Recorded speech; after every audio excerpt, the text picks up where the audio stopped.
जय हिंद। आप सभी को स्वागत है बिग प्लेटफॉर्म कोचिंग सेंटर में। आज आप लोगों के लिए लेकर आए हैं कंपाउंड इंटरेस्ट चक्रवृद्धि ब्याज। बिना फार्मूला के आप लोगों को बताएंगे। आप लोगों को बहुत सारे क्वेश्चन में कम से कम 75-80% क्वेश्चन में आप लोग देखेंगे और आंसर मार देंगे। बस थोड़ा सा समझने की कोशिश कीजिएगा और अगर आप लोगों को सेशन अच्छा लगे तो लाइक और सब्सक्राइब करना ना भूलिएगा। देखिए, एक क्वेश्चन है जो आप लोगों को स्क्रीन पे दिख रहा है। कहता है कि किसी धनराशि पर 10% वार्षिक दर 3 ईयर का सीआई और एसआई का अंतर 31 रुपया है। तो धनराशि हम लोग को ज्ञात करना है। कितना रेट है? 10%, 3 ईयर का है, सीआई और एसआई का अंतर 31 है। हम लोग समझेंगे कि रुपया में अंतर तो 31 है, लेकिन परसेंटेज में अंतर कितना है। अगर 10% के हिसाब से समझिएगा, यहाँ एसआई और यहाँ सीआई ले लेते हैं हम लोग, ठीक है। 10% सीआई जो है से अगर 5% पे आप किसी को दिए, चाहे 10% पे किसी को दिए, तो हर साल 10% ही आपको मिलेगा। मतलब कि 3 साल में आपको सीआई जो है से 30% मिलेगा। आराम से समझिएगा इसको। 1 सेकेंड का ये मैथ है, आराम से आप लोग बना सकते हैं। हमको तो दिख रहा है कि इसका आंसर 1000 है। देखिएगा 30%, लेकिन यही चक्रवृद्धि ब्याज जो है सो पहले साल तो 10% लगेगा, लेकिन दूसरे वर्ष जो है सो 10% लगेगा, प्लस में ये 10 का 10% लगता है। कितना लगता है? प्लस में ये 10 का 10%, मतलब कि 1 रुपया। कितना? 1 रुपया। तो दूसरे वर्ष में कितना लगेगा? तो 11 रुपया। दूसरे वर्ष में चक्रवृद्धि ब्याज आपको कितना देना पड़ेगा? तो 11% देना पड़ेगा, ठीक है। 11% के बराबर, मतलब 2 सालों में टोटल जो हो गया यहां से यहां तक ब्याज, वह कितना हो गया? तो 21 रुपया हो गया। 10 और दूसर का साल में 11, 21 रुपया हो गया। तीसरा साल में फिर आपको 10 देना होगा, प्लस क्या होता है कि ब्याजों का ब्याज लगता है। तो जो 2 वर्ष में ब्याज मिला है उस पर भी 10% लगेगा। तो 2 वर्ष में ब्याज कितना? 21 रुपया। इस पर 10% निकालिएगा तो इतना, मतलब ये आएगा तो 2.1। मतलब कि तीसरे वर्ष कितना देना पड़ेगा? तो 10A और 2.A, मतलब टोटल 12.1% आपको तीसरे वर्ष देना होगा। तो अगर 3 वर्ष में हम टोटल निकालते हैं कि टोटल हमको कितना देना पड़ेगा, तो 2 वर्ष में इतना और तीसरा वर्ष इतना, मतलब कि 33.1% आपको देना पड़ेगा। 33.1% आपको देना पड़ेगा। साधारण ब्याज में 30% देना पड़ेगा, चक्रवृद्धि ब्याज में कितना देना पड़ेगा? 33.1%। कितना? 33.1% देना पड़ेगा। तो इसमें गैप कितना है? कितना परसेंट का अंतर है? तो 3.1% का अंतर है। कितना परसेंट हमको चक्रवृद्धि ब्याज में ज्यादा देना पड़ेगा? तो 3.1% 3 सालों में देना पड़ेगा। और यही 3.1% बराबर जो है सो दे के रखा है कितना? तो 31 रुपया। कितना दे के रखा? 31 रुपया। अगर आपको ये निकालने आ गया तो डायरेक्ट इसको क्या हम लोग लिखेंगे कि 3.1% बराबर जो है सो 31। तो हम लोग को ब्याज धनराशि निकालना है, मतलब धनराशि 100% होता है। तो 100% बराबर कितना? इससे 10 गुना, तो इससे भी 10 गुना, मतलब कि 1000 आपका आंसर होगा, क्योंकि इससे ये 10 गुना है। कितना? 1000 आंसर होगा। कुछ नहीं करना था, बस आप लोग क्या करना था? 3.1% बराबर 31, तो 100% बराबर इतना, बस इतना ही करना है। इतना तो हम ऐसे ही आप लोगों को बेसिक बताएं। अगर आप लोग को ए आ जाइएगा, नहीं तो इसको याद रखिएगा कि 10% अगर रेट है तो 3 वर्षों में जो ब्याज हमको देना पड़ेगा वो 33.1% देना पड़ेगा। और ये इतना, दोनों का अंतर इतना होता है। कभी कभी 2 वर्ष पूछता तो 2 वर्ष में हमको देना पड़ता है यहाँ से 20 और यहाँ से 21, मतलब ब्याजों में अंतर कितना? 1% का। तो 1% बराबर इतना करते और 100% बराबर उतना, तो 2 वर्षों का निकल जाता। चलिए देखते हैं नेक्स्ट क्वेश्चन। नेक्स्ट क्वेश्चन कहता है आराम से समझिएगा। नेक्स्ट क्वेश्चन है कि एक धनराशि चक्रवृद्धि ब्याज से 15 वर्षों में अपनी दुगनी हो जाती है, तो यह राशि कितने वर्षों में अपनी की 8 गुनी हो जाएगी? कुछ नहीं है, देखिए कहता है कि एक अपने से दुगनी, मान लेते हैं कि 1 रुपया था, हो कितना गया तो 2 गुना हो गया, अपने से 2 गुनी हो गई, ठीक है, अपने से 2 गुनी हो गई, तो कितने वर्षों में अपने से 8 गुनी हो जाएगी? कितने वर्षों में अपने से 8 गुनी हो जाएगी? कितना गुना? 8 गुना हो जाएगा। ये यहाँ से यहाँ जाने में इसको 15 साल लगा है, तो यहाँ से यहाँ जाने में इसको कितना साल लगेगा? सो देखिए करते क्या है कि पहले 2 गुना था, अब 8 गुना हो रहा है, तो इसका कुछ न कुछ क्यूब होता है, चाहे स्क्वायर होगा या क्यूब होगा या फोर्थ होगा, तो इससे इसमें देखिएगा तो कितना 2 का क्यूब करेंगे तो आएगा ये 8 जो है से 2 का क्यूब है, तो जितना क्यूब रहता है साल में उतना गुना कर देते हैं, उतना से गुना, मतलब कि 35 आपका आंसर हो जाएगा। कितना? 35, 45 आपका आंसर हो जाएगा। 15 तिया 45। अगर ये रहता, मान लीजिए कि 4 रहता, तो कितना 2 का ये स्क्वायर होता, 2 का स्क्वायर, तो इसमें 2 से गुना कर देते तो कितना हो जाता? तो 30 हो जाता। कितना ईयर हो जाता? तो 30 ईयर हो जाता। कभी कभी मान लीजिए कि यहाँ 16 दे देता कि अपने से 16 गुना कर, तो ये क्या है? तो 2 का 4 है, 2 का 4 है, तो यहाँ कर देते 2 का 4, तो कितना हो जाता? 60 साल हो जाता। ठीक है, समझ रहे? अगर समझ में आ रहा है तो लाइक और सब्सक्राइब करना ना भूले। मेरा 1000 जिस दिन सब्सक्राइबर होगा और आप लोगों के लिए एलपी टेक्नीशियन का स्टार्ट करेंगे बैच लाइव, और पूरा कंप्लीट करवाएंगे आप लोगों को फ्री में। देखिए नेक्स्ट थर्ड क्या कहता है कि सीआई है, वार्षिक चक्रवृद्धि ब्याज से कोई राशि 2 ईयर में 1.25 गुना हो जाती है, ब्याज की वार्षिक दर क्या है? अगर दर निकालना रहे ना तो आप लोग ऐसे ही देख के मार सकते हैं, हमको तो दिख रहा है ये 50% हो जाएगा, 50% है। कैसे? देखिए कहता है कि अपने से कितना गुना हो जाता? तो 25। मान लेते हैं कि 1 रुपया था, अब बढ़ के कितना हो गया? तो 2 रुपया 25 पैसा, 2 रुपया 25 पैसा, ठीक है, इतना ही है ना।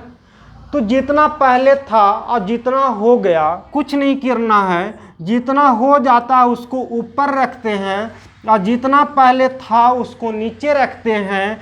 अगर आप लोगों से 2 वर्ष का पूछा है तो इसको जब काटिएगा तो स्क्वायर के टर्म में आएगा, अगर आप लोगों से 3 वर्ष के लिए पूछेगा तो एक क्यूब के टर्म में आएगा, और जब तक नहीं आएगा तब तक आप लोगों को काटते रहना है, ठीक है। लेकिन यहाँ पे हम लोग को 2 वर्ष बोल रहा है, क्या बोल रहा है यहाँ पे? 2 वर्ष बोल रहा है, क्या बोल रहा है? 2 वर्ष बोल रहा है। तो ये मतलब कि किसी न किसी का ए स्क्वायर होगा, ये भी स्क्वायर होगा। ये पॉइंट को पहले हम लोग खत्म कीजिए, ये 2 0 हो जाएगा। अब आप लोगों को दिमाग में बत्ती जल रहा होगा कि ये 15 का स्क्वायर है और ये 10 का स्क्वायर है। 15, इसको हम लोग क्या लिख सकते हैं? 15/10। क्या लिख सकते हैं? 15/10, 15y 10, ठीक है, लिख सकते हैं। अब होता है ये नीचे वाला टोटल होता है, मान लीजिए कि आपके पास 10 रुपया था, 2 साल में बढ़ करके 15 हो गया, 2 साल में बढ़ करके कितना हो गया? 15 हो गया। मतलब कि आप लोगों को 5 रुपया ब्याज मिला 10 रुपया पर। इसको परसेंटेज में बदलना तो 100 से गुना, इसको काटिए तो कितना? 50% आपका आंसर हो गया। बस कुछ नहीं करना है, मिश्रधन को ऊपर, मूलधन को नीचे, इसको स्क्वायर रहेगा, 2 साल रहेगा तो स्क्वायर में जरूर आएगा, चाहे जैसे आए। अगर 3 साल रहेगा तो क्यूब में जरूर आएगा, चाहे जैसे आए। काटिए जब तक नहीं आता तब तक, ठीक है, कुछ नहीं करना। देखिए नेक्स्ट है, नेक्स्ट क्या कहता है? नेक्स्ट क्वेश्चन कहता है कि कितने समय में 1000 की धनराशि 20% वार्षिक की दर से 1331 हो जाएगी, जबकि ब्याज प्रति छमाही संयोजित होता है। एक बात याद रखिएगा, छमाही मतलब हर 6 महीना पर ब्याज लेगा। कितना? हर 6 महीना पे। अगर 6 महीना पे लेगा तो साल में कितना बार आपसे ब्याज ले लेगा? तो 2 बार ले लेगा। इसलिए समय दुगना हो जाता है और दर जो है सो आधा हो जाता है। कभी कभी तिमाही बोलता है, तो 3-3 माह पर, तो साल में 12 माह होता है, इसलिए आप लोगों से एक साल में 12 बार लेगा ब्याज। इसलिए साल जो है से 4 से गुना हो जाता है, क्योंकि हम 4 बार पैसा ले रहे हैं, इसलिए एक साल को 4 साल बोलते हैं और दर जो है उसको 4 से भागा देते हैं। लेकिन यहाँ पे समय है, समय हम लोग को निकालना छमाही है, मतलब समय को 2 गुना करेंगे और दर को आधा करेंगे। पहले तो हम लोग को दर निकालना है। अगर दर निकालना तो अभी तुरंत बताएं कि जितना हो जाता है उसको ऊपर लिखिए और जितना था पहले उसको नीचे लिखिए। लेकिन ये बोलता है कि 6 माही है, ब्याज की दर 6 माही है। ठीक है, 6 माही है। तो अब देखिए ना ये क्या है, इसको काटिए। काटने के बाद हमको ये दिख रहा है कि 11/10 का एक क्यूब है कि नहीं? 10/11 का क्यूब है कि नहीं? मतलब समय मेरा कितना आ गया? यही समय आ गया, 3 साल है इसका। कितना है? कितना समय में 1031 हो जाएगा? तो 3 साल में। लेकिन छमाही बोलता है, छमाही बोलता है, इसलिए टाइम कितना? तो इसका आधा, 3/2 मतलब 1.1/2 ईयर। ठीक है, छमाही बोल रहा है इसलिए 1/2। क्या इसमें कलम कॉपी लगाने की जरूरत है? आप देखते नहीं, मार देंगे कि 11/10 मतलब कि 1/10। दर निकालना रहता 10%। ठीक है, ऐसे भी 20% है तो दर आधा हो जाएगा, मतलब 10%। ठीक है, कुछ करना इसमें कुछ नहीं करना। अगर आप लोगों को अच्छा लगता है तो जरूर लाइक और सब्सक्राइब करना ना भूलिएगा। बहुत मेहनत करके आप लोगों के लिए छाट के क्वेश्चन लाते हैं। आप लोग लाइक और सब्सक्राइब करना ना भूलिए। देखते हैं नेक्स्ट क्वेश्चन क्या कहता है। नेक्स्ट है कि 2500 रुपया की धनराशि पर 4% वार्षिक दर से 2 ईयर के लिए सीआई तथा एसआई का अंतर क्या होगा? अभी बताए हैं निकालने के लिए कि सीआई और एसआई का अंतर क्या होता है। तो अगर आप लोगों को एसआई की बात हो, अगर आप लोग एसआई और सीआई की बात कीजिएगा तो कितना परसेंट है? तो 4% है। तो पहला वर्ष भी 4, दूसरा वर्ष भी 4, तो चक्रवृद्धि ब्याज में तो यही 4 आएगा। 8% हमको टोटल 2 वर्षों में ब्याज मिलेगा। लेकिन चक्रवृद्धि ब्याज में जो है पहला वर्ष 4, दूसरा वर्ष 4 मिलेगा, प्लस में इसका 4% मिलेगा, 4 का 4% मिलेगा, मतलब कि 0.16%। कितना? 0.16%। मतलब कि टोटल यहाँ से जो है सो कितना मिलेगा? तो 8.16%। अब आप लोग याद रखिएगा, अगर 2 वर्ष का चक्रवृद्धि ब्याज पूछेगा ना, मान लीजिए कि आप लोगों से पूछा कि 5% है तो 2 वर्ष का चक्रवृद्धि ब्याज, तो 2 वर्ष का चक्रवृद्धि ब्याज होता है इसका डबल, 5 दूनी 10 और पॉइंट इसका स्क्वायर, तो 25%।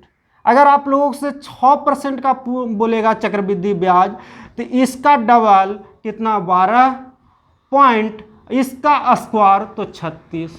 अगर आप लोगों के 7% बोलेगा तो इसका डबल 14 पॉइंट इसका स्क्वायर इतना। समझ गए? ऐसे होता है 2 वर्षों का चक्रवृद्धि ब्याज। ठीक है, 2 वर्षों का चक्रवृद्धि ब्याज। अब देखिए, तो 2 वर्षों का साधारण ब्याज तो 8 दूनी 4 दूनी 8, और इसका कितना हो गया? तो 4 4 8.16। तो ये दोनों में डिफरेंस कितना का है? तो 0 पॉइंट कितना का? 0.16% का डिफरेंस है। लेकिन इधर पैसा हम लोग को क्या अंतर पूछ रहा, चक्रवृद्धि ब्याज और सीआई का अंतर पूछ रहा, तो 16% का अंतर है ना, 0.16 का ना। तो हमको इसी को रुपया में बदल दीजिए, तो टोटल रुपया कितना? 2500 रुपया है। अंतर कितना के बराबर होगा? तो यही तो 0.16 के बराबर होगा, क्योंकि ब्याज में इतना ही प्रतिशत का अंतर है तो रुपया में भी इतने होगा। गुने 100 कर दीजिए, ये 2 जीरो से 2 जीरो खत्म, 16 25 80 और दूनी 16 मतलब कितना 400। ये 2 अंकों के बाद पॉइंट है, मतलब यहाँ पॉइंट, मतलब ये कितना हो गया 4 रुपया आपका आंसर हो जाएगा। कितना हो जाएगा 4 रुपया आंसर हो जाएगा। कुछ नहीं करना, 2500 गुने 0.16% बराबर 100। ये सब भी कुछ करने की जरूरत नहीं है, आप लोग आराम से बना सकते हैं, 4% आंसर हो जाएगा। ठीक है, देखिए एक और है, लास्ट है। अगर आप लोगों को अच्छा लगता है तो लाइक और सब्सक्राइब करना ना भूलें। लाइक और सब्सक्राइब करते रहें ताकि मेरा उससे हौसला बढ़ता है और आप लोगों को और फुल एनर्जी के साथ आप लोगों के लिए अच्छा अच्छा क्वेश्चन छाट के लाते हैं। देखिए लास्ट है, कहता है कि कोई धनराशि CI से 3 ईयर में स्वयं की 8 गुनी हो जाती है तो ब्याज की दर ज्ञात करें। जब भी अगर दर ज्ञात करने की बात करें तो कितना था और कितना हो जाता है, तो कुछ नहीं था 1 रुपया हो जाता है 8 रुपया। कहता है कि स्वयं की 8 गुनी हो जाती है। मान लिया कि था 1 रुपया तो स्वयं की 8 गुनी हो गया। ठीक है, कितना ईयर में, तो 3 ईयर में। 3 ईयर मतलब इसको जब तब तक काटेंगे जब तक कि क्यूब के टर्म में नहीं आ जाए, तो कटेगा नहीं, लेकिन एक क्यूब के टर्म में आ रहा, 8 का क्यूब निकालेंगे तो 2 और इसका क्यूब निकालेंगे तो 1। ठीक है, इसका 3 वर्ष इससे लिख सकते हैं, इसको लिख सकते हैं कि नहीं, 2/1। तो ये 3 ईयर हो गया। था कितना 1 रुपया था, बढ़ करके कितना हो गया 2 रुपया हो गया, मतलब हर साल 1 रुपया बढ़ रहा है। तो अगर आप लोगों को परसेंटेज निकालना है तो जितना बढ़ता उतना ऊपर, जितना था उतना नीचे, गुने 100, तो कितना 100% आपका बढ़ रहा है। कुछ नहीं करना, समझ गया। जितना हो जाता उसको ऊपर, जितना था उसको नीचे। अगर 3 वर्ष है तो क्यूब के टर्म में आएगा, 2 वर्ष कहेगा तो स्क्वायर के टर्म में आएगा ही आएगा, नहीं आएगा तो काटेंगे, कटना पड़ेगा। और फिर उसके बाद जितना ज़्यादा होता है उसको ऊपर और जितना था वो नीचे, गुने 100 दर में बदल जाता है। अगर आप लोगों को सेशन अच्छा लगता है तो लाइक और सब्सक्राइब करना ना भूलिए और अपने दोस्तों में शेयर जरूर करें। जय हिंद।